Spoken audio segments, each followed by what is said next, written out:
History Network and our YouTube channel, Michael Imhotep, IMHOTEP. Welcome to the African History Network show. It is Thursday, August 12th, 2021, and we're live. Hope everybody's doing well today. We have a jam-packed show. If you've been following me on Facebook, you know I posted information about the census report that came out today and the initial census numbers.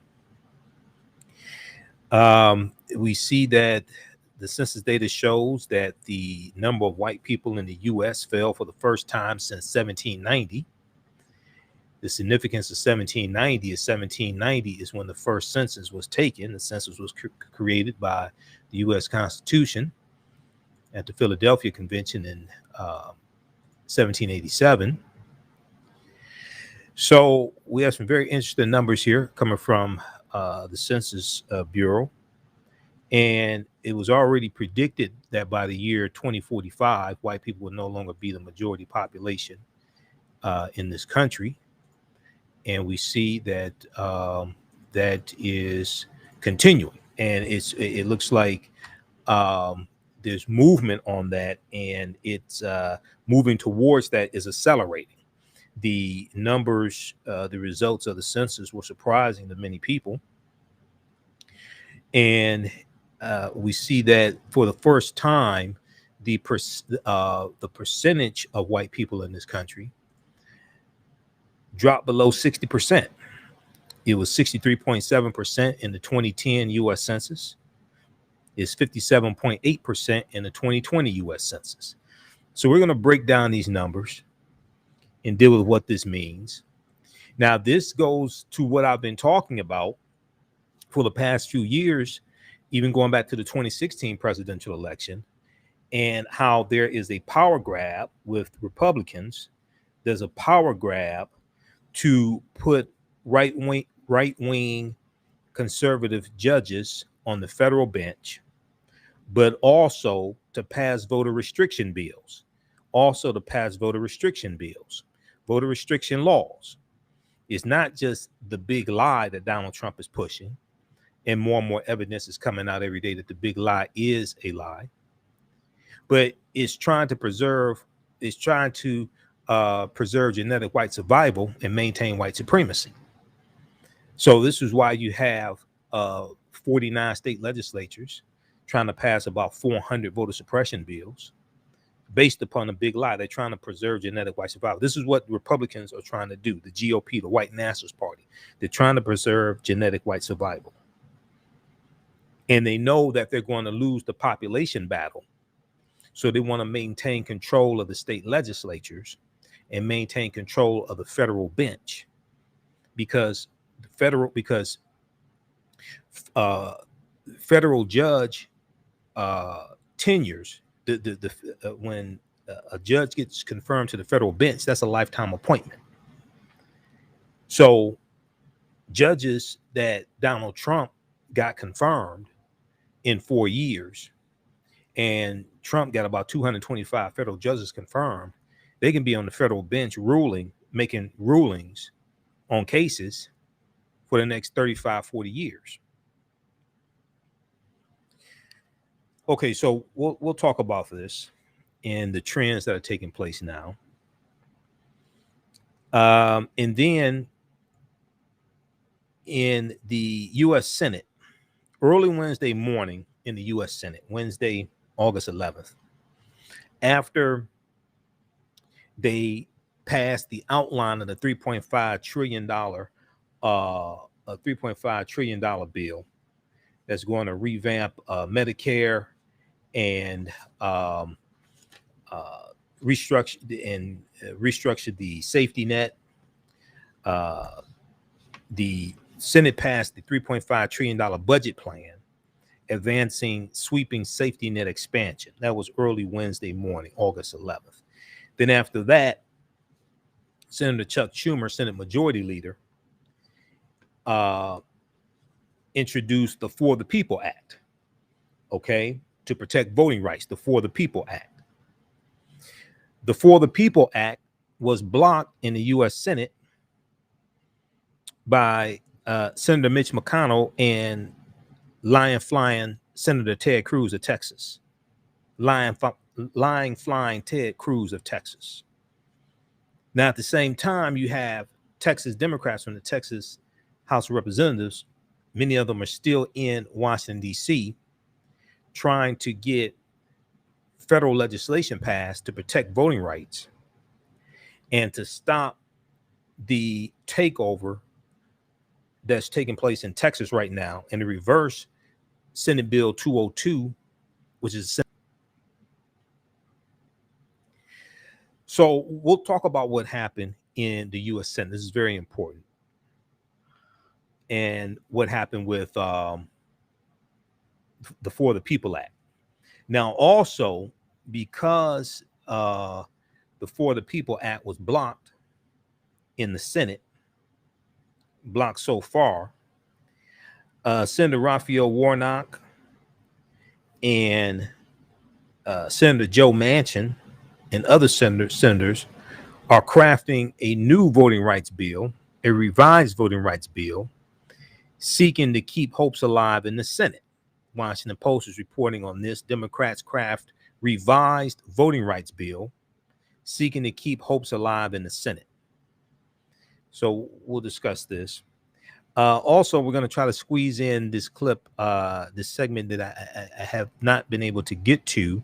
This deals with in Georgia. The Secretary of State in Georgia is set to purge 185,000 voters from the voter rolls in Georgia. Joy Reid talked about this on the Readout a couple of days ago. And this also ties into Dr. Martin Luther King and what he had to say about the filibuster. Okay, so we'll talk about that on today's show. Now, on the African History Network show, we focus on educating, empowering, and inspiring people of African descent throughout the diaspora and around the world, because right now it corrects wrong behavior. What you do for yourself, what you do to yourself, and what you allow other people to do to you and get away with is based upon what you think about yourself. What you think about yourself is based upon what you have been taught about yourself. What you've been taught about yourself is based upon everything you've read, heard, and seen about yourself. So when you control the radius of a man or woman's thoughts, you can control the circumference of his or her actions, because the mind can't do or teach what it doesn't know. Now, we deal with a number of different topics here on the African History Network show. We deal with current events in history and politics, education, economic empowerment, entrepreneurship, relationships, love, sex, health issues, and much, much more. Sign up for our email newsletter. Text the word Kemet, K-E-M-E-T, the 22828. To sign up for our email newsletter, text the word Kemet, K-E-M-E-T, the 22828. To sign up for our email newsletter. Also visit our website, AfricanHistoryNetwork.com, AfricanHistoryNetwork.com, to sign up for our email newsletter as well. Now, you can still register for the new 10-week online course that I teach on Saturdays, from the Civil War to the Civil Rights Movement and Black Power, 1865 to 1968. From the Civil War to the Civil Rights Movement and Black Power, 1865 to 1968. Each class we go through and analyze about a 10-year period of history, starting in the Civil War era and going through Reconstruction 1865 to 1877, to understand what happened to us in history, laws and policies that were put in place to put us in the predicament that we're in right now, so we understand where do we need to go from here. I teach this class on Saturdays, 3 p.m. to 5 p.m. Eastern Standard Time. Visit our website, AfricanHistoryNetwork.com, AfricanHistoryNetwork.com. Also, we'll post a link here, and just click on register here, and it takes you to the next page. Click on enroll. As soon as you register, you can start watching the course content. Classes are on sale, $80. And we do the classes live. All the sessions are recorded, and you can go back and watch it over and over again as well. All right. So just click on register here. It takes you to the next page. Okay, I want to jump into this first topic here, dealing with the census. And we knew that these trends were taking place. And one of the things that is causing a decline in the population of white people in this country is the opioid crisis. Okay. And we know that back in June of 2018, the U.S. Census put out a memo that talked about how white people had a negative birth rate in 26 states out of 50. Okay, this was back in June of 2018. New York Times had a big article on this, how white people had a negative birth rate in 26 states out of 50. Okay, so I want to look at this piece here. Washington Post has a really good article dealing with the census data. Census data shows number of white people in U.S. fell for the first time since 1790. Okay, fell for the first time since 1790.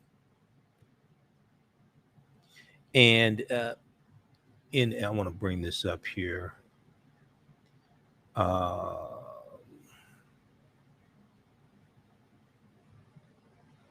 Okay, hold on. Let me bring this. I want to bring up this article here so everybody can see it. Okay, so these are trends that we knew were coming, and some of us are not surprised by them. The first race and ethnicity breakdown for the first race and ethnicity breakdowns from the 2020 census report were released on Thursday. They show a more diverse population than ever in the nation's history. They show a more diverse population than ever in the nation's history. Now, the report marks the first time that the absolute number of people who identify as white alone, meaning non-white Hispanic or not mixed with anything, but for people who identify as white alone has shrunk since a census started being taken in 1790. The first census was in 1790. Now, the number of people identifying as non-white Hispanic and no other race dropped by 5.1 million people to 191.7 million people. Okay, a decrease of 2.6%. So the number of white people in this country dropped by 5.1 million. Okay, and this is the first time that the actual raw number of white people in this country has dropped. Now, the country also passed two more milestones on its way to becoming a majority minority society in the coming decades. For the first time, the portion of white people dipped below 60%. As I said, it was 63.7% in the 2010 U.S. Census. It's 57.8% white people make up of the U.S. population in the 2020 census. And the under 18 population, which is a key demographic, the under 18 population is now majority people of color at 52.7%.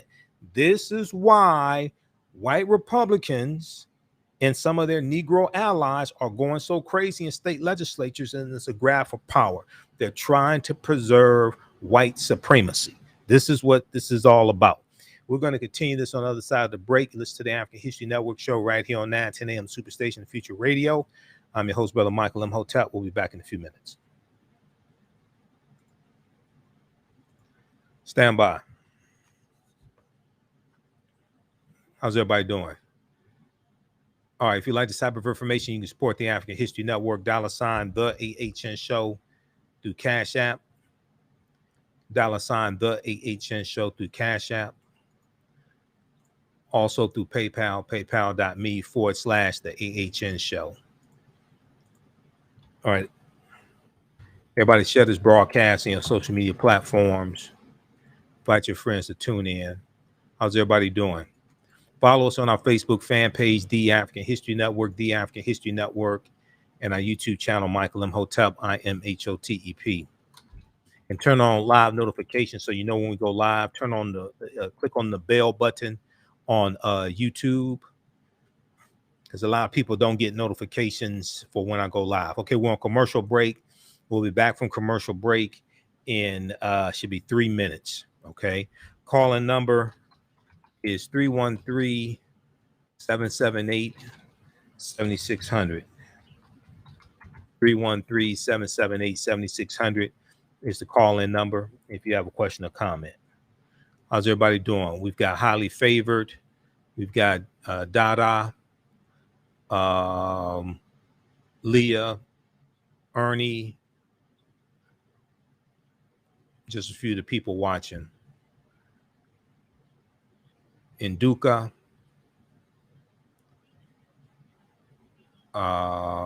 blacks do make babies. The population of African Americans increased by 6%. Okay, stand by.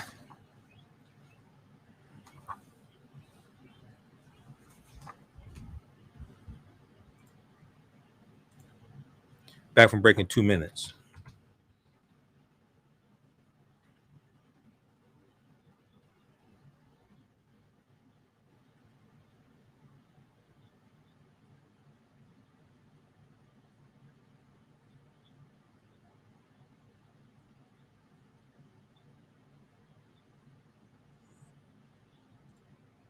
Nine 10, the Superstation, Detroit's only African-American talk radio.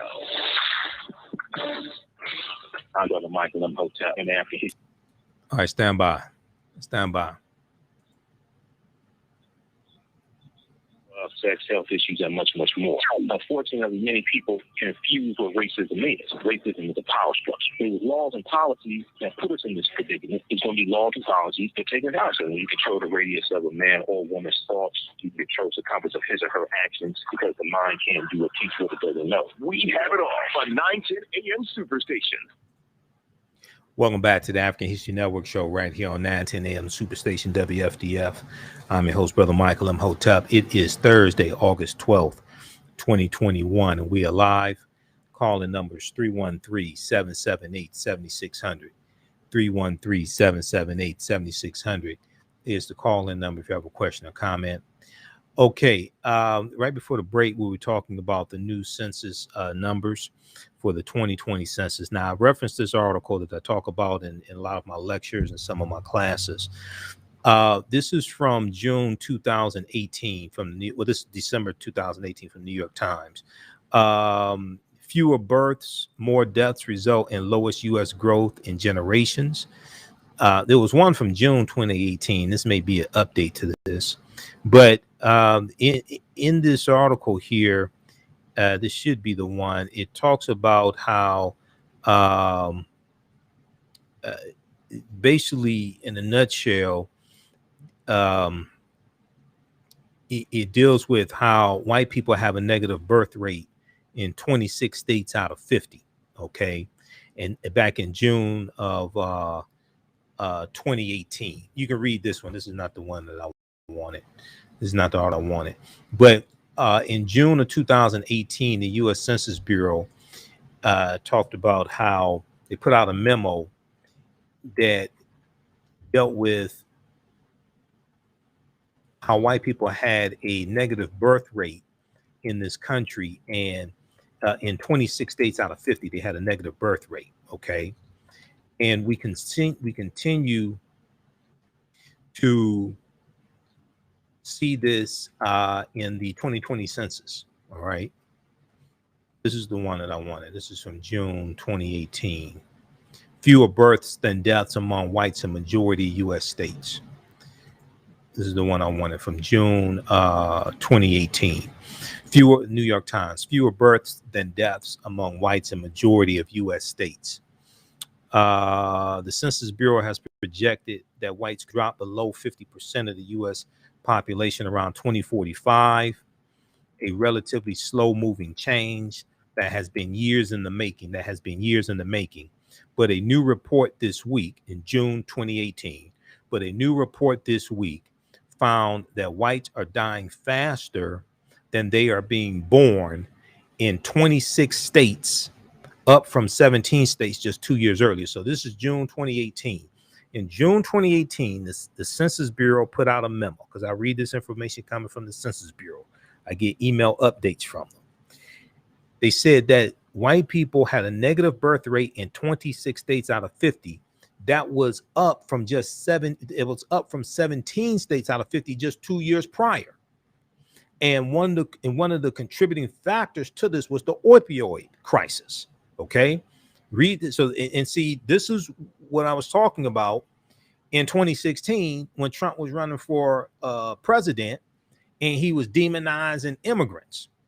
All right, that is tapping into this fear of many white people that they're going to become a minority population in this country. What's going to happen when they become the minority population? So we have this from the New York Times, June 2018. So then when we look at the results of the 2020 census, and we'll look at this article here from the Washington Post. Now, the New York Times has some good information on this. I've been going through because the New York Times has about 26 pages of live updates dealing with the census. So I printed it up. I'm going through reading it. I'm about halfway through the 26-page update from the New York Times. We'll talk about a few of the things here because they have some good information dealing with the state of Georgia, okay, and how Georgia now is only 50% white. And it's a really, really good piece from the New York Times dealing with this. This is why you have that power grab going on in Georgia and pushing Senate Bill 202. And this is why they stole the election from Stacey Abrams in Georgia, because they know it's about to go down in Georgia. They know it's about to go down in Georgia. All right, let's go back to this article here. And at the same time, this is why so many white Republicans in Georgia are so angry that Reverend Raphael Warnock won that Senate seat, because of the statewide Senate runoff election, because of the statewide runoff election law that they have in Georgia. It was put in place purposely to lock African Americans out of statewide political power in 1963. That was Democratic State Representative Denmark Groover in 1963 in Georgia who pushed that bill. And that was to preserve white supremacy. And what they pulled off in Georgia, Stacey Abrams and Nsé Ufah and New Georgia Project and Latasha Brown and Cliff Albright, Black Voters Matter, everybody, Reverend Raphael Warnock, what they pulled off in Georgia, getting Reverend Raphael Warnock elected. And keep in mind, Reverend Raphael Warnock beat Senator Kelly Loeffler twice. That was not supposed to happen. And the law was put in place, the statewide runoff election law was put in place to keep that from happening. And they defied the odds. So white people going crazy in Georgia. And see, this is what happens when we don't perceive threats and don't understand the backlash that comes after gains that African Americans made. So we don't understand political self-defense. So we don't understand how to defend ourselves against this backlash coming.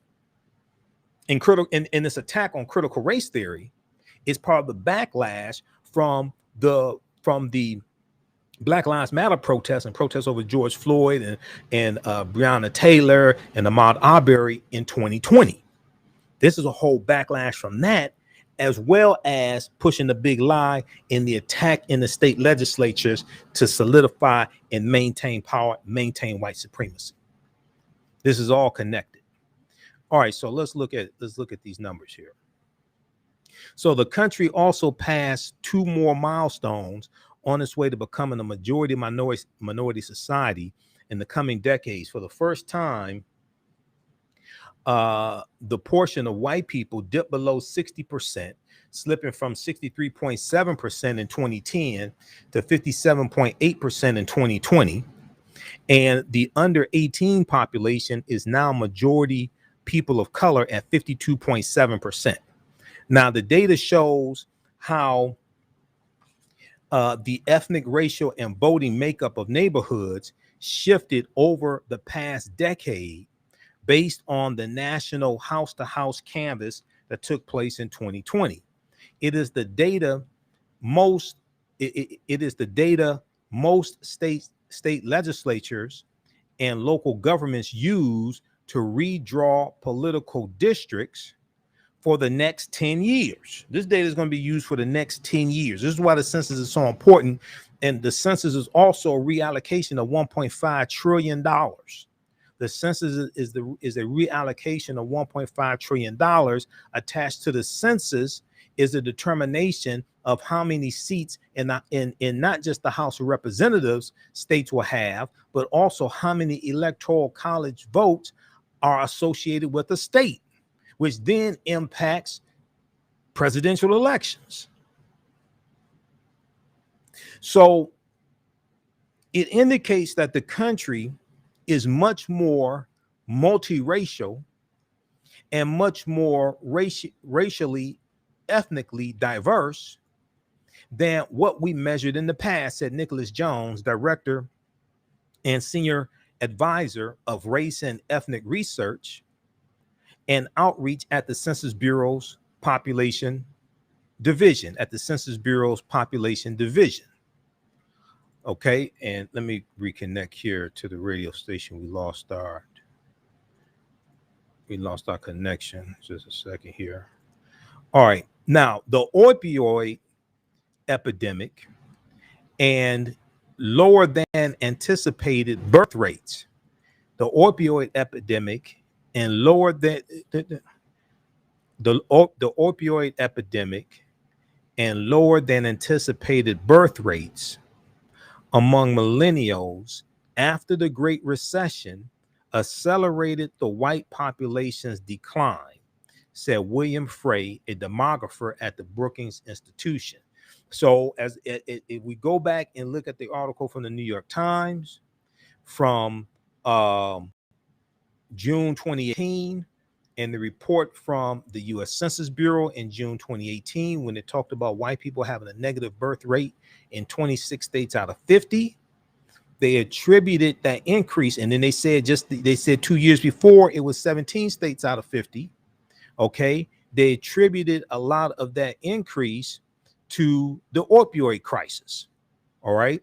And then we see it also playing a part in the 2020 census as well. Okay, let's go back to this. I'm gonna go to clip 1 here in just a minute, Shakita, from the Black News Channel. Okay, now William Frey, a demographer at the Brookings Institution, said 20 years ago, if you told people this was going to be the case, they would not have believed you.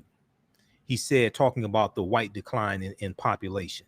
He said, the country is changing dramatically. The country is changing dramatically.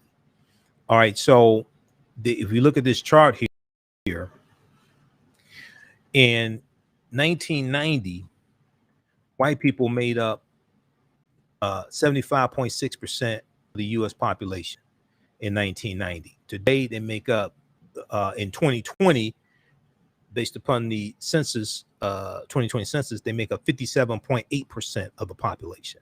They made up 75.6% of the population 30 years ago. Today, 57.8% of the population. All right, and then we see the African American populations at 12.1%. Raw numbers, our numbers increased by 6%, but African Americans are at 12.1% of the population, and the Hispanic communities at 18.7% of the population. Asian Americans 6.1% of the population. The biggest growth was among Hispanics, Asian Americans, then African Americans. All right. So let's see, which one is this one here? Okay, let's continue.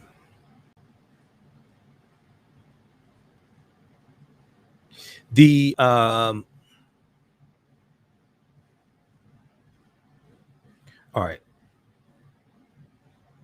Let me go to the next part here.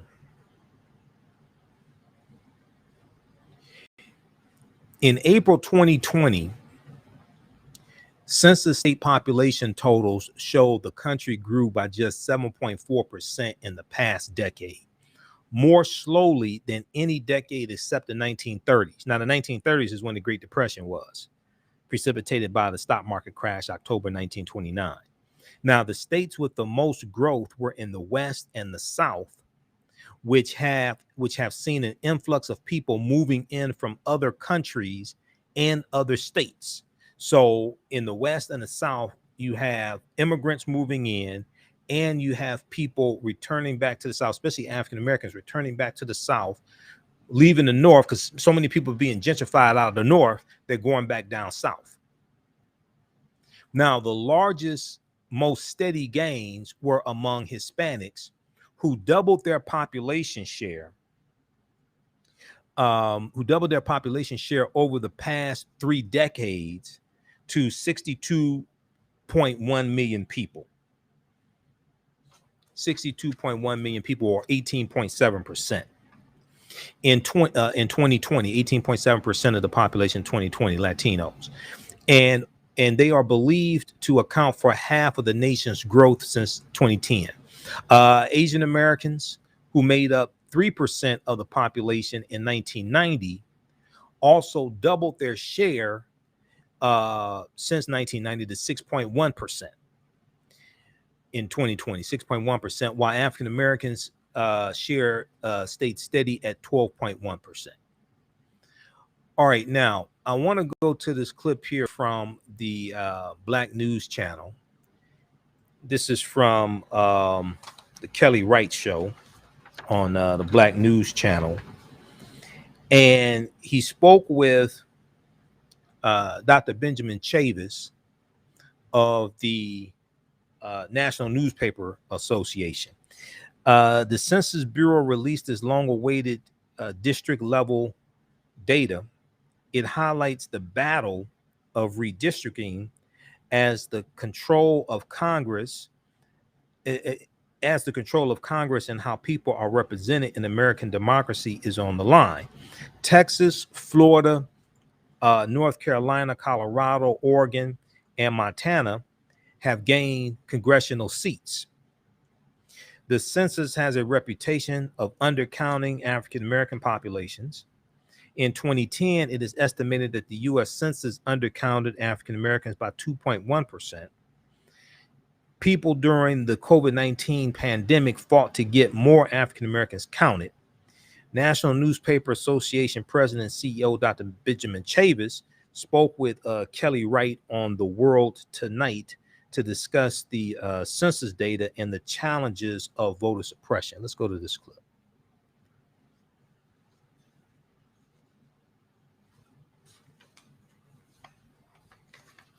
Okay, take it off mute, please.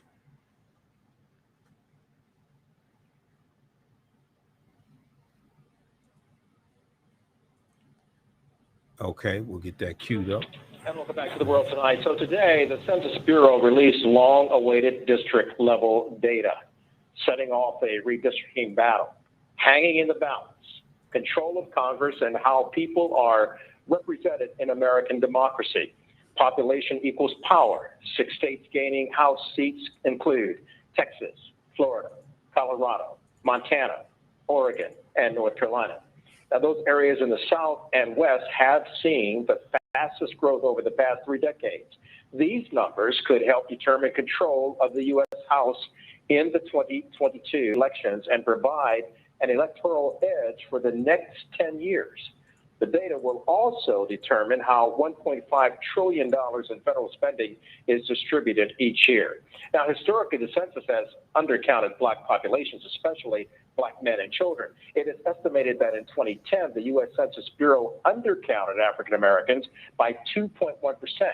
This miscount can be traced to America's racist roots, where each enslaved African American was counted as just 3/5 of a person. That's historical. But grassroots organizations counted the payment. Shakita, do me a favor. Pandemic to get do me a favor. Pause it right there, Shakita. Stand up and be counted. Pause it right there. Difficult at best. Joining me now is National Newspaper Publishers Association President Shakita, and stop CEO the clip. Dr. Benjamin Chavis Jr. Doc, it's always good to have you on the program.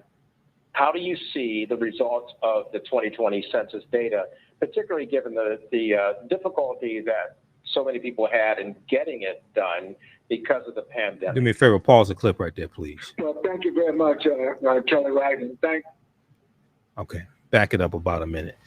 When he said that the undercounting of the population of African Americans, especially African American men, can be attributed to African Americans counting for 3/5 of a human being, or however he said it, that's historically inaccurate.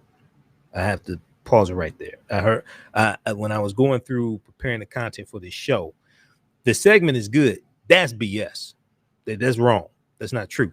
First of all, he's referring to Article 1, Section 9, Article 1, Section 2, Clause 3 of the U.S. Constitution, called the Three-Fifths Compromise of 1787. It said for the purpose of taxation and for apportionment, 3/5 of the population in bondage would be counted. It's not saying they were 3/5 of a human being. It was dealing with how do you count the population of enslaved Africans. The North didn't want the full population counted because most of the slaves were in the South. The Southern states wanted the full population counted.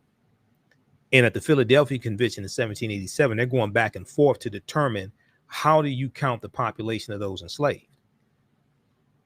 Some are saying count half the population. Others are saying count 3/4 of the population. They compromised and decided instead of counting 100% of the population, which would give the South total dominance in the House of Representatives and give Southern states more seats in the House of Representatives, they decided to count 3/5 of the population. Now, at the same time, the first census was taken in 1790. The census was created by the U.S. Constitution. At the same time, the full population of free African Americans in the first census of 1790 were counted. They didn't count 3/5 of the population of free African Americans in 1790. They counted the full population, just like in 1800, in 1810, in 1820. The way the count was taken was corrected by Section 2 of the 14th Amendment of 1868. But the reason why the undercount is happening here is not because of the Three-Fifths Compromise of 1787 and 1790 before you had electricity. No, that's not why this is happening. Let's go back to the clip.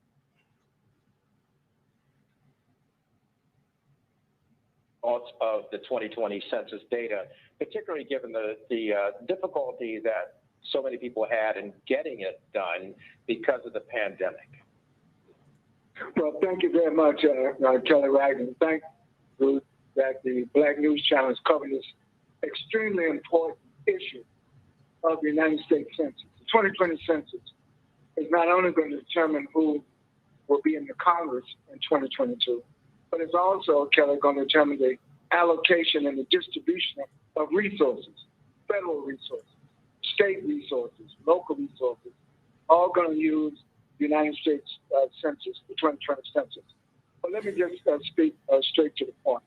On behalf of the National Newspaper Publishers Association of Black Press of America, we see the glass as half full, not as half empty. The reason why I say that is because the bottom line of the release of the report today of the United States Census is that there are more people of color today than ever before in America.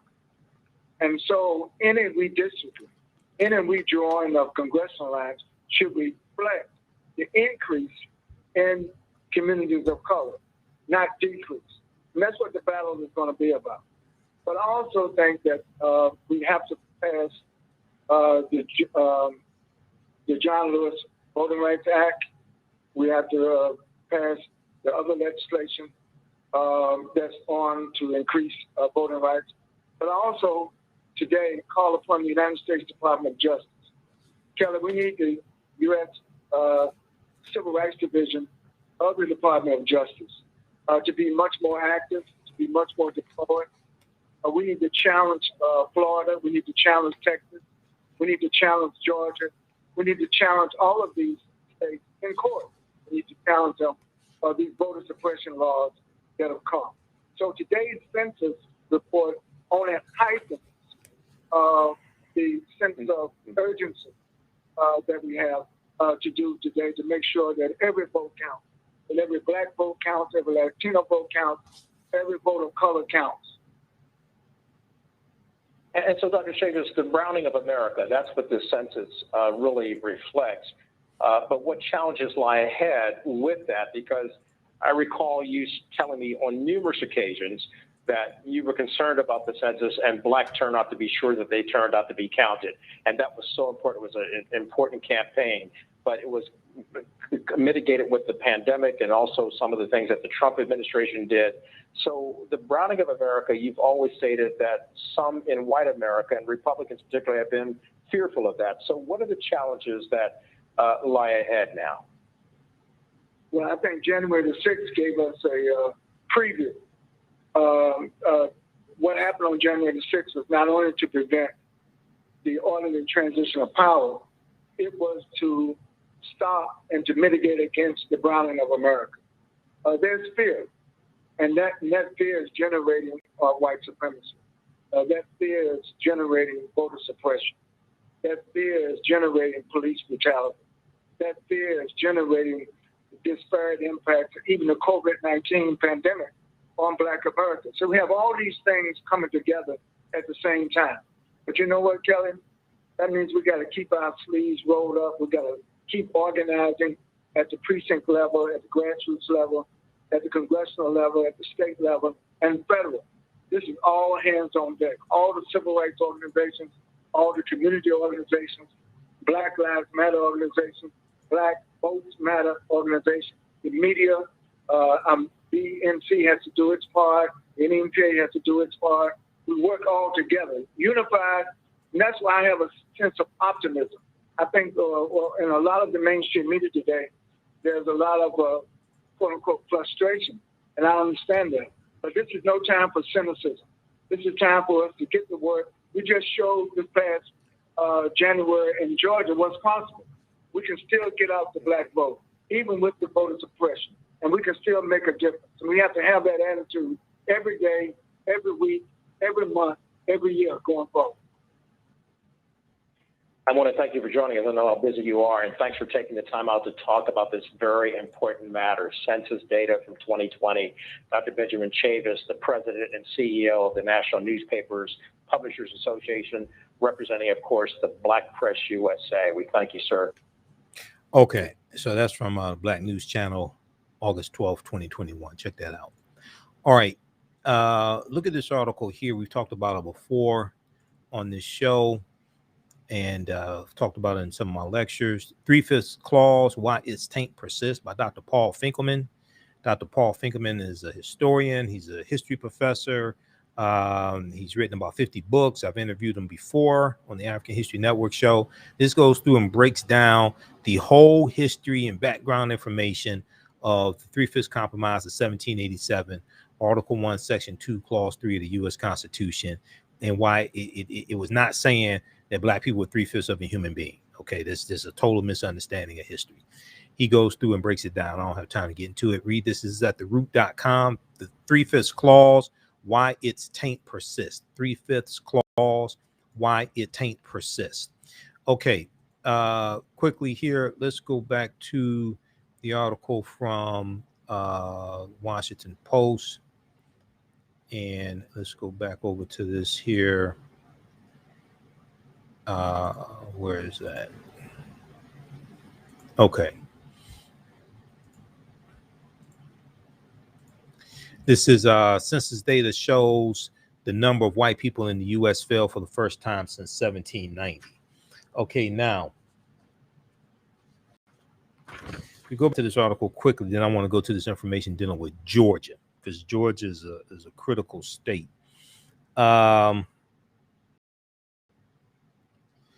So they talk about how the diversification of the nation is projected to continue.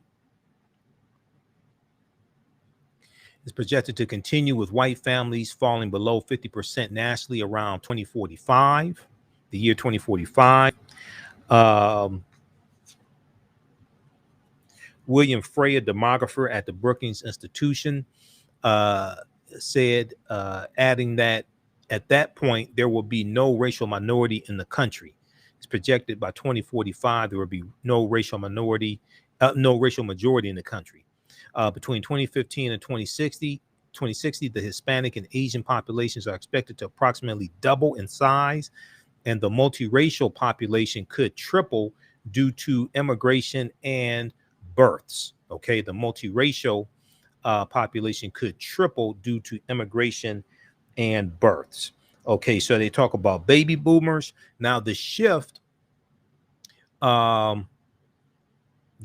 signal what William Frey calls a cultural generation gap. Okay, a cultural generation gap.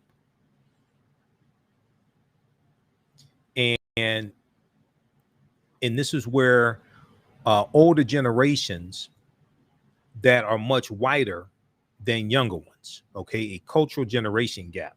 Racial minorities or non-white people will drive all growth in the U.S. labor force as white baby boomers retire, and will make the difference between growth and decline in rural and suburban areas. Will make the difference between growth and decline in rural and suburban areas. The year 2011 was the first time more non-white babies were born than white babies. And for the past 2 decades, the growth of the nation's child population has been due entirely to Hispanic, Asian, and multiracial people. Now, nevertheless, let's see here. Okay. All right. I want to look here. I want to go over to, so read this article, read the rest of this here from the Washington Post. Census data shows the number of white people in the U.S. fell for the first time since 1790. I want to look at the updates from the New York Times. New York Times has some really good live updates dealing with the census. And on page 8, because I printed it out as 26 pages. On page 8, they talk about Georgia. And we see, and this shows why Republicans are so in Georgia, and Governor Brian Kemp were so quick to pass Senate Bill 202, and he was so quick to sign it in the law within about an hour of it having passed the Senate. Census update survey shows which cities gained and lost population. If we scroll down here, I want to go to Georgia. Diversity rises in Georgia with whites making up only half the state. Diversity rises in Georgia with whites only making up half the state. Go to this here. Okay, so census data released on Thursday shows that Georgia, a state where, now this is the New York Times. Look at what the New York Times is saying. Census data released on Thursday shows that Georgia, a state where white supremacy was for decades enshrined in law and custom, has seen a dramatic boom in ethnic and racial diversity in the last decade. See, that's not me talking about white supremacy in Georgia. This is the New York Times telling you this. Georgia is the state that has the largest Confederate monument in the country. It's called Stone Mountain. All right. Okay, those watching on our Facebook fan page, The African History Network, The African History Network, and our YouTube channel, Michael Imhotep, keep watching. We're going to keep broadcasting for a few more minutes. Visit our website, AfricanHistoryNetwork.com, AfricanHistoryNetwork.com. You can register for my online courses there. Remember, right now, it's correct wrong behavior. It's not over till we win. Wakanda forever. We'll talk to you tomorrow. Peace.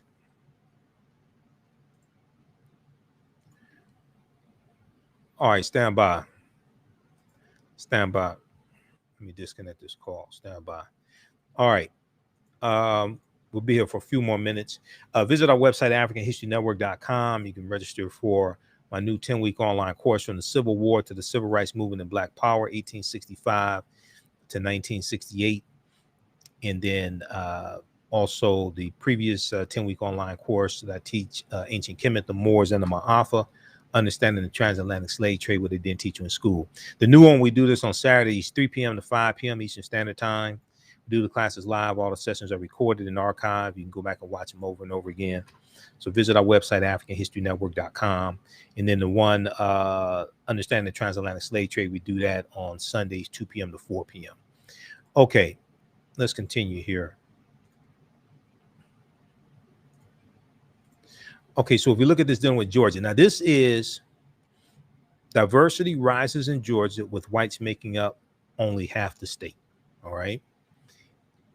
This is the New York Times telling you that white supremacy in Georgia was enshrined for decades in law. That's not me saying that. This is the New York Times telling you this. Census data released on Thursday shows that Georgia, a state where white supremacy was for decades enshrined in law and custom, has seen a dramatic boom in ethnic and racial diversity in the last decade, a trend that is already having a profound effect on the politics of both the state and the nation. A trend that is already having a profound effect on the politics of both the state and the nation.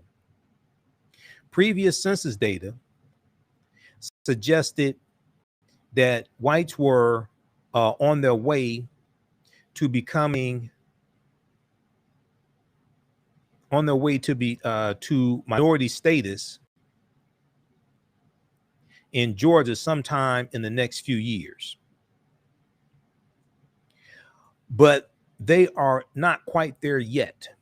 The new data shows white people currently make up 51.9% of the population, down from 59.7% of the population. Okay, almost at 50%. 51.7% of the population, 51.9% of the population in Georgia. Okay, down from 59.7% in 2010.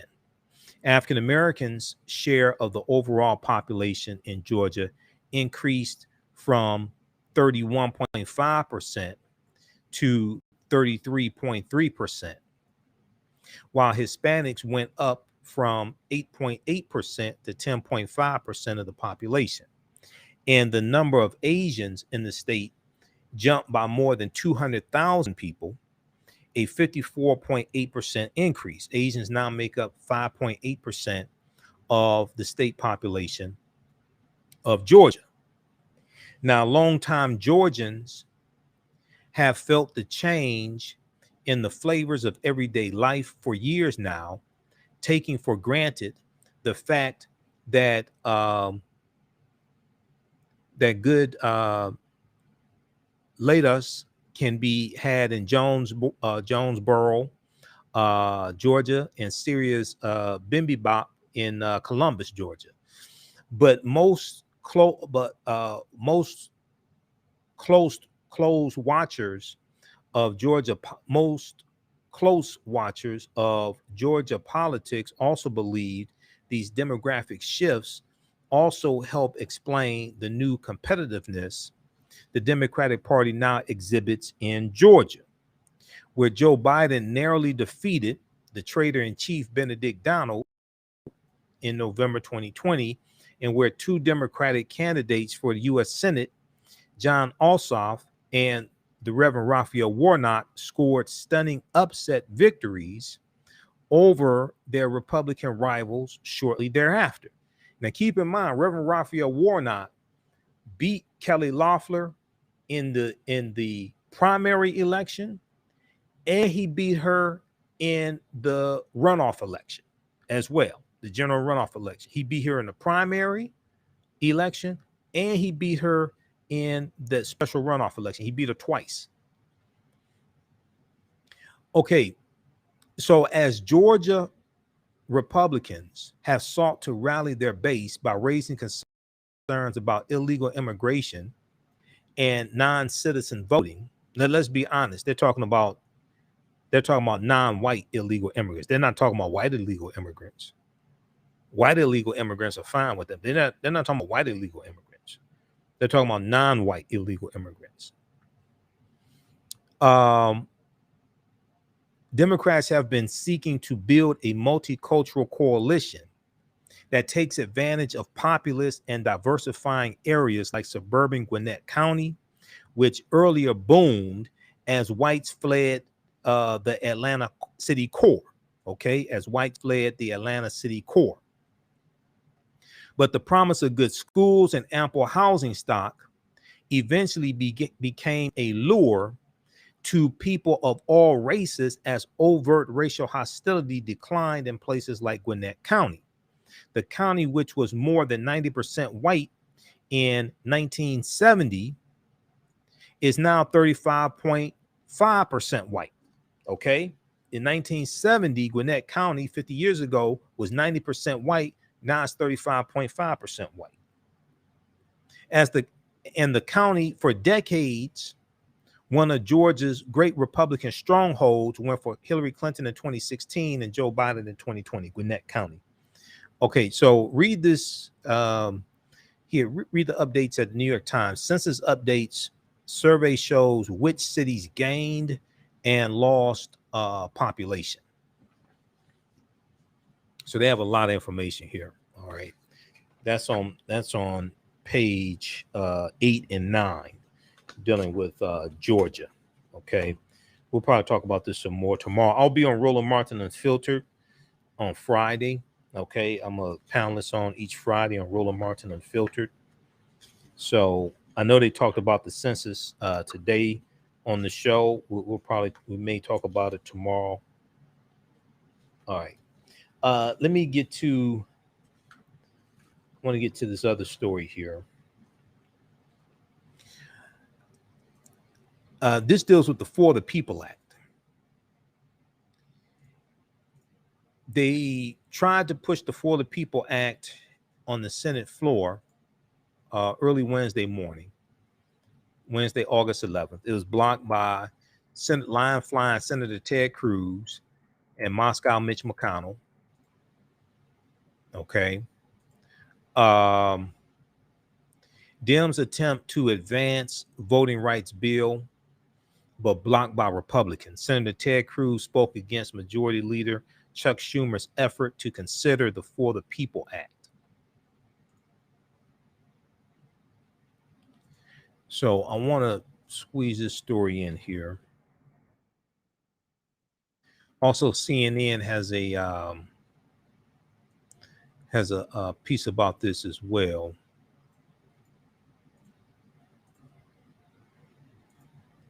Okay, let's go to this story.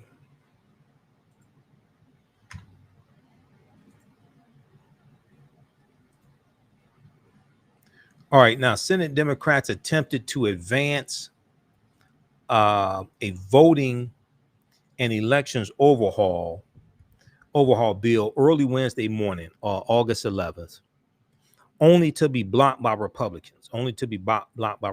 Now, Senator Chuck Schumer, Senate Majority Leader, said we have reached a point in this chamber where Republicans appear to oppose any measure, no matter how common sense, to protect voting rights and strengthen our democracy. Senate Majority Leader Chuck Schumer said on the Senate floor regarding the For the People Act. Okay, regarding the For the People Act. Now,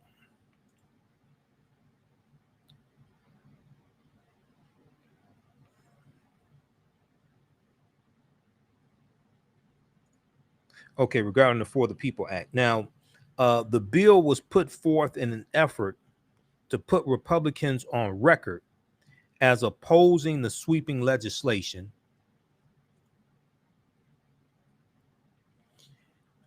which has been argued is necessary to counter state level efforts to restrict voting access. 18 states have passed restrictive voting laws in 2021. So it's about 30 bills in 18 states so far. in 2021 thus far in response to the Donald Trump dispensed big lie that there was widespread voter fraud in the 2020 presidential election. More states have pending Republican-led legislation to further restrict voter laws. Now, the crazy thing about this big lie, first of all, Trump's own attorney general, William Barr, said there was no widespread voter fraud. Secondly, their argument is Democrats rigged the election so Joe Biden would beat Donald Trump, but Democrats didn't rig the election. So Kelly Loeffler would beat, I mean, not Kelly Loeffler, Amy McGrath in Kentucky would beat Mitch McConnell, because Mitch McConnell was up for re-election in 2020. Okay. So you're saying they didn't rig it good enough for Amy McGrath to beat Mitch McConnell. They didn't rig it good enough for Jamie Harrison to beat Lindsey Graham in South Carolina. Okay. And they didn't rig it good enough for the public hanging woman in Mississippi to lose, Cindy Hyde Smith. Okay. Now, the other thing is that you got all these Republicans in the Senate and the House, especially in the House of Representatives, who are talking about the big lie, but your name was on the same ballot as Donald Trump.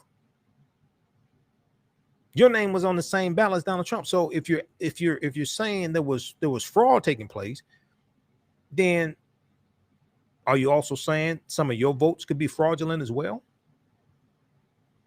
Because all the seats in the House of Representatives were up for re-election. Your name was on the same ballot with Donald Trump. So if you're saying that there were fraudulent votes, is it possible that some of the votes for you were fraudulent also? How is it your name is on the same ballot, but you want to say all the fraudulent votes were for Donald, were for Joe Biden, and none were for you, and your name is on the same ballot? That's why this big lie doesn't make any sense. First of all, it's factually is false. Secondly, how is it that your name's on the same ballot, but none of the fraudulent ballots were for you? They were all for Joe Biden. But Democrats didn't rig the election good enough so they would beat Mitch McConnell and Lindsey Graham and Cindy Hyde Smith and win some of these other Senate seats. So they would have more than a 50 vote margin, more than the 50. They would have more than 50 senators in the Senate. Why didn't they rig any of those elections?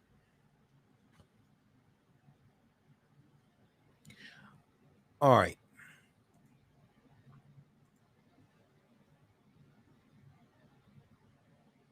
Okay, let's go back to this here. This is from the Griot. So the For the People Act was put forth in an effort to put Republicans on record as opposing the sweeping legislation. It has been argued it is necessary to counter state level efforts to restrict voting access. Okay, and a lot of it is.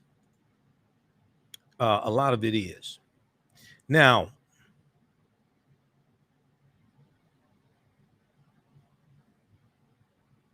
Texas Senator line flying Ted Cruz blocked and spoke in opposition of the effort to consider the For the People Act.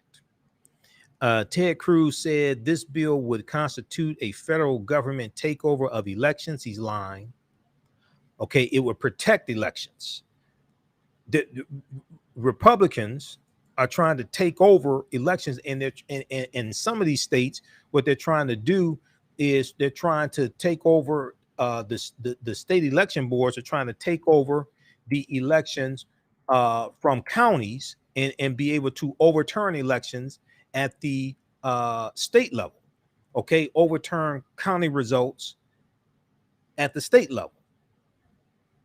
So Ted Cruz is lying once again.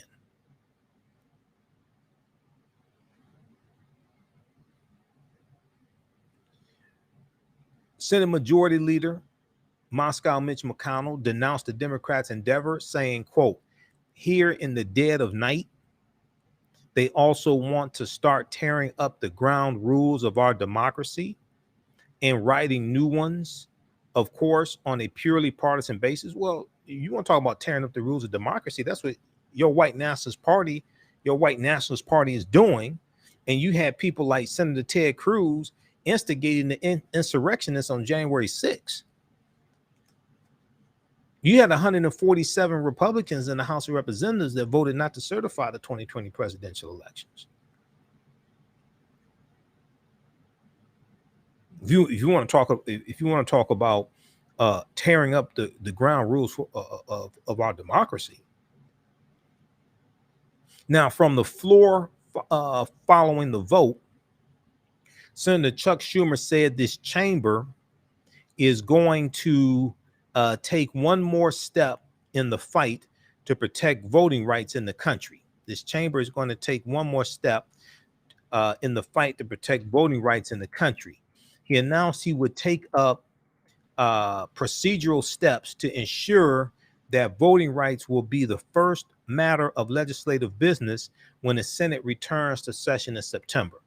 So after Wednesday, August 11th, the Senate went on recess until September 13th. Schumer says this is going to be the first order of business to get this bill passed when they come back from recess. Now, I think they should have stayed and not gone on recess. But in the meantime, Raphael Warnock and Senator Joe Manchin and others are working on a new voting rights bill. Because if you don't alter the filibuster at all, and they're not going to get rid of the filibuster. I know people, Cliff Albright and everybody's saying get rid of the filibuster. That ain't going to happen. They're not going to get rid of the filibuster. You can alter it. You can either do a carve out, or even moving to a standing filibuster would put the onus on the minority party, and you could possibly get the bill passed then, going back to a standing filibuster. But people living in la la land that they think they're just going to totally get rid of the filibuster. That's not going to happen. Not in the 117th Congress. It's not going to happen.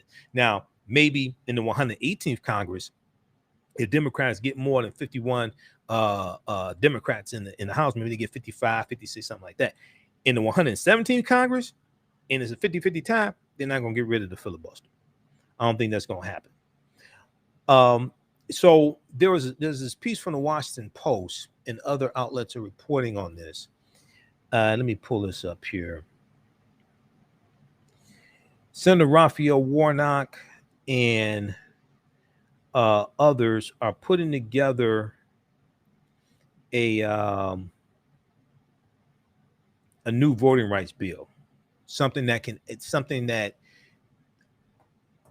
they think they can get some Republicans to vote for, because as it stands now, you need 10. You need 60 votes in the Senate. See, the For the People Act has already passed the House of Representatives. Okay, and it was just basically Democrats that voted for that bill, the For the People Act. There may have been a couple of Republicans, but overwhelmingly in the House of Representatives, it was Democrats that voted for the bill. And you can go to you can go to Congress.gov, and you can look at the For the People Act and see who voted for it. 117th Congress. Let me pull up this piece here from the Washington Post. Okay. Senate adjourns until September without advancing voting rights legislation. All right, let's look at this one here. Senate adjourns until September without advancing voting rights legislation. This is Senator Raphael Warnock and Senator John Ossoff, both of Georgia. Now, the Senate left Washington for a month-long summer recess early Wednesday morning, August 11th, without showing new progress on voting rights legislation, a top priority agenda item for Democratic leaders and a slew of liberal advocates amid a national effort to pare back voting access in GOP-controlled state legislatures. Now, under mounting pressure, to advance the issue, Senate Democrats moved to set the stage for a new round of procedural votes in mid-September after Republicans objected to the immediate consideration of several voting bills in the wee hours Wednesday. Okay, so they talk about Senator Chuck Schumer, path. Okay, talk about Moscow Mitch. Okay, I want to go to the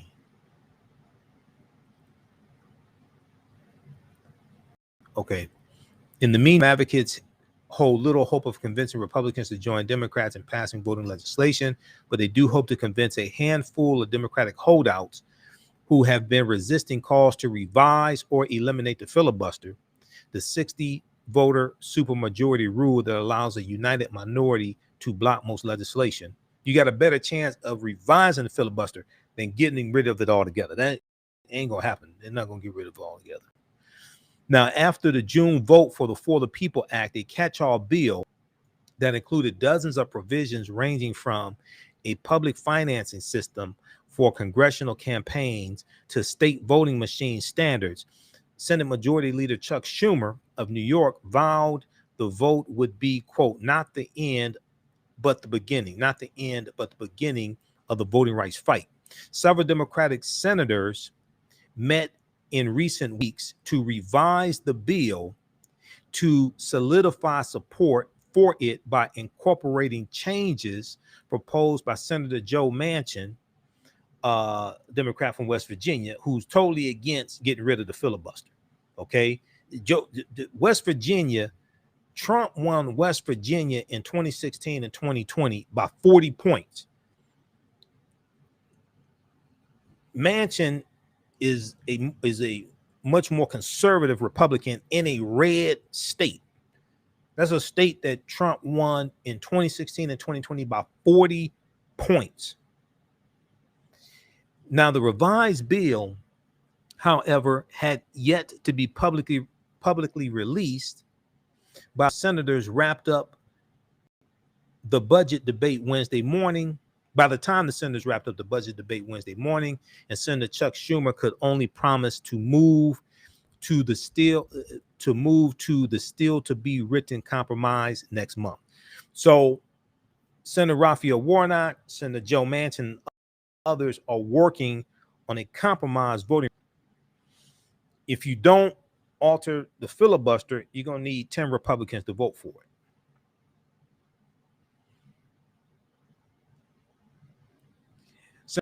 Senator Chuck Schumer also sought on Wednesday to bring 2 additional voting-related bills to the Senate floor, a measure that would require greater transparency for dark money groups that engage in political advocacy but do not have to reveal their donors, and a bill that would outlaw partisan redistricting by mandating that states engage a nonpartisan commission to draw congressional lines. Conducting votes on those bills would have required unanimous consent from all 100 senators. And lion flying Ted Cruz of Texas, who is one of the instigators of the insurrectionists and one of the ones pushing the big lie, lion flying Ted Cruz objected to both of these measures.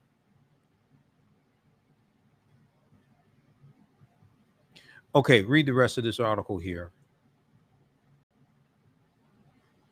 Senate adjourns until September without advancing voting rights legislation.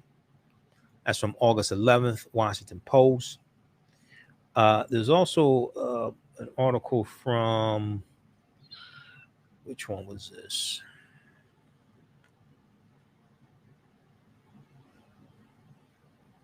Wait, hold on. There was another one. Democrats. The other article I was looking for from the Washington Post was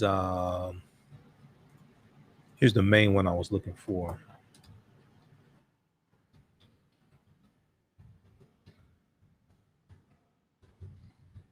Democrats craft revised voting rights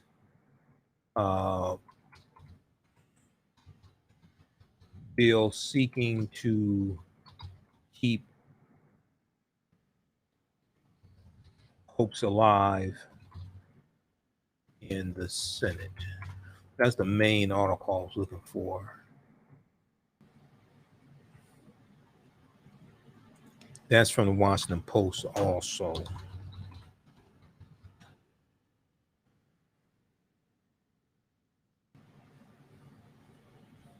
Okay, now that's an older article. That is from, well, that's from a couple of weeks ago. That's from July 28th. The one I just talked about, that one's from August 11th. So that's that just happened. That's more recent. You can check out this one as well. Democrats craft revised voting rights bill seeking to keep hopes alive in the Senate. This is from July 28th. And I think this one here talks about Senator Raphael Warnock and Mann as well, working on the bill.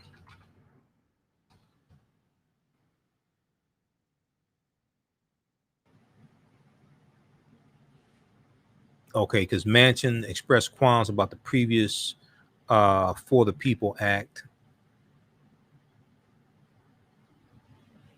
Okay, Manchin at the meeting.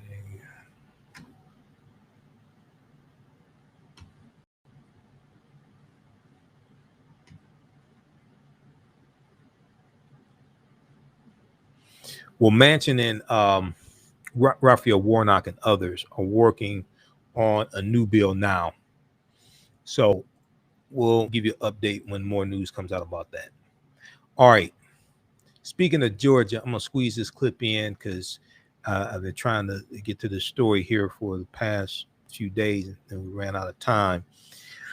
In Georgia, they're trying to purge 185,000 voters from the voter rolls. Hill.com has an article about this. Joanne Reed discussed it on the Readout with Latasha Brown of Black Voters Matter.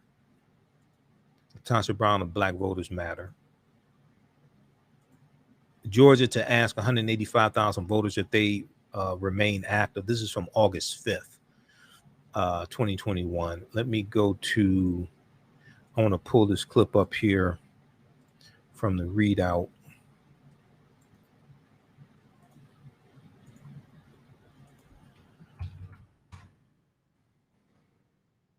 Let's cue this up. If we look quickly here at this article here from the Hill.com.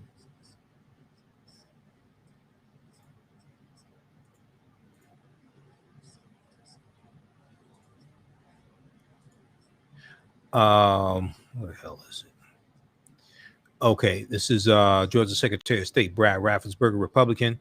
Georgia Secretary of State Brad Raffensperger announced on Thursday, now this was back Thursday, August 5th, that the state of Georgia is taking steps. Hold on, let me back this up.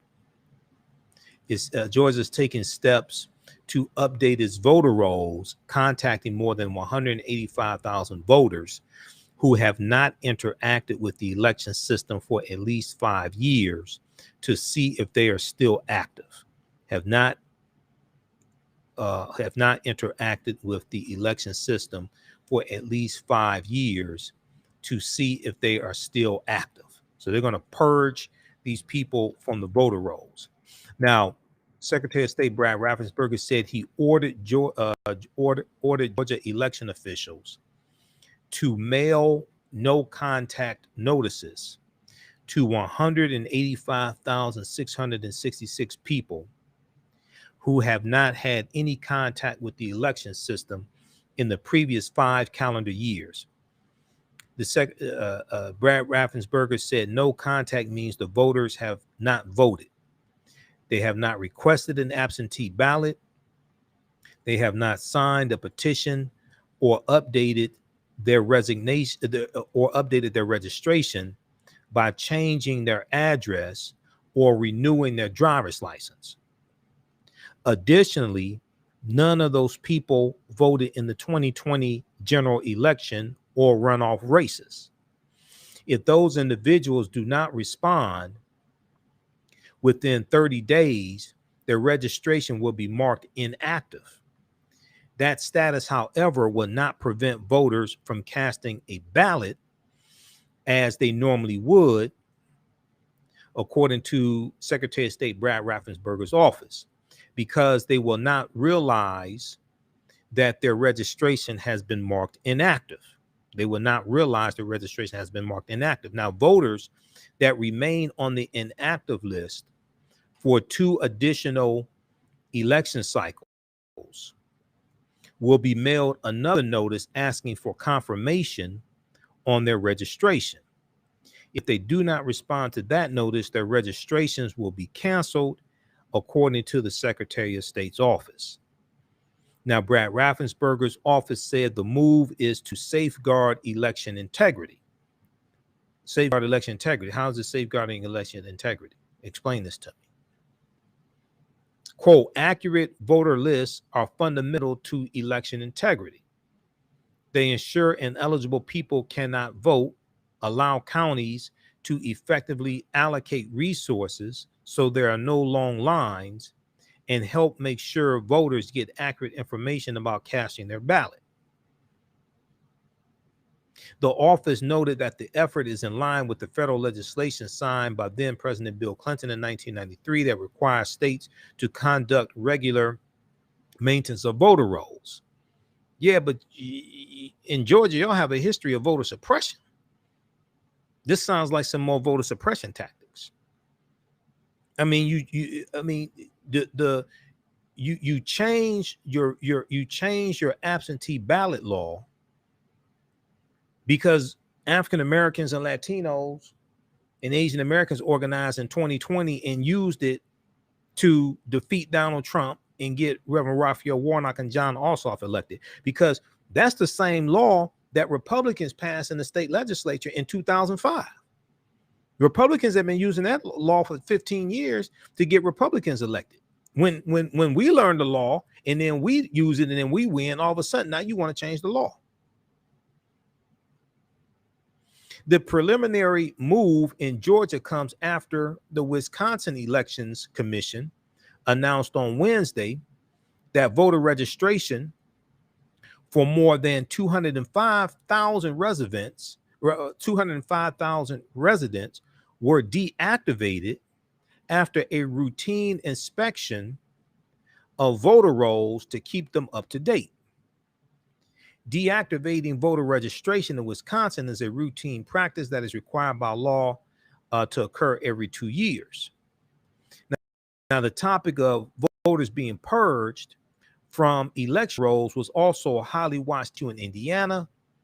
A federal appeals court last month ruled with opponents of a state law that sought to allow elections officials to immediately purge voter registrations for people who appear to enroll in another state, the Associated Press reported. Okay, read the rest of this article here.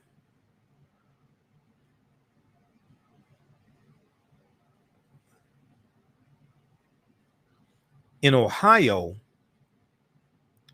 was set to purge 235,000 voter registrations from its rolls in 2019 before realizing that roughly 20%, or about 40,000 people, were wrongly included on the list, according to the New York Times. So read this article here from TheHill.com. Georgia to ask 185,000 voters if they remain active. Okay, now I want to go to this clip here. This is from Readout with Joy Ann Reid, MSNBC, because they talked about the story, and she spoke with Latasha Brown of Black Voters Matter. Okay, let's go to this clip here.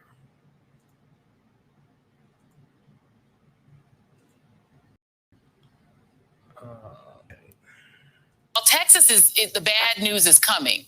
In Georgia, it's already here, and the suppression is already ongoing, and it is on 1,000 today. 185,000 people about to be purged, mostly people of color, 45% non-white people. The dear and wonderful Merle Evers, along with Scott Wallace, wrote an op-ed today, having to still write an op-ed crying out for voting rights in 2021. That's obscene that she had to do that, but she had to do that. Talk to us a little bit about what's happening in Georgia.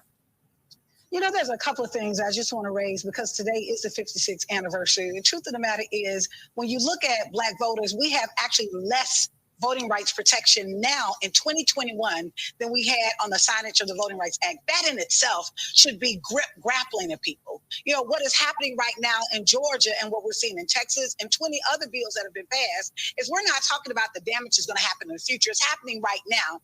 185,000 people are being purged from the voters list from the Secretary of State. In addition to that, what we also are seeing is we're seeing the Republicans literally utilize this SB 202, where they can actually weaponize the administrative process to remove people from the voting from the election boards that they don't like, and so that in case that there's an election result that they don't like, they can do precisely what Trump asked them to do, which is to overturn that election. And so what we're saying is we're seeing this happen in Georgia on a level. We're seeing this happen in Texas, where a special session is being called. We're seeing this happen all over the country. There is no way around this without really dealing with voting rights. And we're going to have to have kind of bold leadership. You know, I was just reading about how Johnson did it, that at the end of the day, what he had to do is he actually pulled in, there's a statement where with the civil rights bill, he pulled in a senator from Georgia and said, you're going to pass this. We're going to pass this bill. He did the same thing with calling Governor George Wallace from Alabama in. The bottom line is we need stronger leadership around, particularly from the White House, saying, I need to, for Biden, a couple of things, three things. One, we need the recess to not end. Just as they found time to be on this boat, we need them to find time to make sure that they do not leave D.C. without passing comprehensive voting rights legislation that will protect the voters in this country. The second thing is we need the full weight of President Biden's office. Just as Johnson used not only the bully pulpit, but he was very adamant about this is going to get passed. And he used the full weight of his office to get that to happen. We need Biden to do that. And the third thing, too, is that it's really important for us to recognize we need both. We need the For the People Act and the John Lewis Voter Advancement Act, so that we're literally not in a place about just restoring the Voting Rights Act of 1965, but that we're literally restoring it and creating a stronger way for people of color to have access to the ballot. All right. So that was from August 6th. 56th anniversary of the Voting Rights Act, 1965. That was from August 6, 2021. The readout, Joanne Reed, MSNBC. Name of that clip is Joy Reid on the 185,000 people Georgia is set to purge from voter rolls. Okay, so we'll post a link here. We'll post a link here for that clip. You can watch that. All right, we're going to get out of here. If you like this type of information, you can support the African History Network, $ the AHN Show through Cash App, $ the AHN Show through Cash App. Also through PayPal, paypal.me/the AHN Show. We're here 6 days a week. This helps us keep doing the research, stay on the air, keep broadcasting, pay some of the bills. This is our official Cash App account, $ the AHN Show, SHOW. And when you go to it on Cash App, it'll show my name. It'll say Michael and show my picture there. These other ones are fake African History Network Cash App accounts. All right, that's not me. And then also through PayPal, paypal.me/the AHN Show, or at our website, AfricanHistoryNetwork.com. You can click on the yellow donate button. You can set up for recurring donations also through PayPal. I think they may do it through Cash App also. Register for our new Saturday course that I teach, Saturday online course. You can watch from around the world, from the Civil War to the Civil Rights Movement and Black Power, 1865 to 1968. This is a 10-week online course that I teach. Each class we go through and deal with about a 10-year period of history, and we look at what happened after the Civil War ended. Okay, we start basically in 1865 and look at what happened after the Civil War ended, and we look at the 1865 to 1877, the Reconstruction Era. We look at the Jim Crow era, and then 1896, Plessy versus Ferguson, a U.S. Supreme Court case. We go through and look at World War I, World War II, Civil Rights Movement, Black Power Movement, and look at the laws and policies put into place to help put us in this predicament, understand this chronology of history that happened after the Civil War ends. And we look at African Americans fighting for equal rights, fighting for economic empowerment. All these different things take place. We see the attacks on economic prosperity. We see how lynchings are used, how the laws and policies are used against us. And this helps us better to understand how we got to where we are today and where we need to go from here.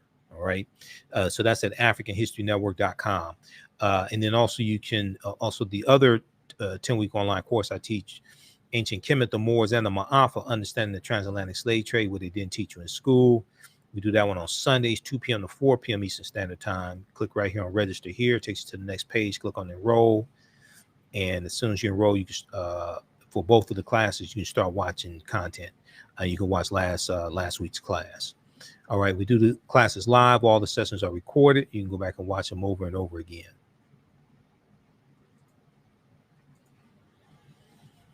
Okay, look, we have to get out of here. Remember, at the African History Network, we focus on educating, empowering, and inspiring people of African descent throughout the diaspora and around the world, because right now it's corrects wrong behaviors, not over till we win, Wakanda forever. We'll talk to you tomorrow. Peace.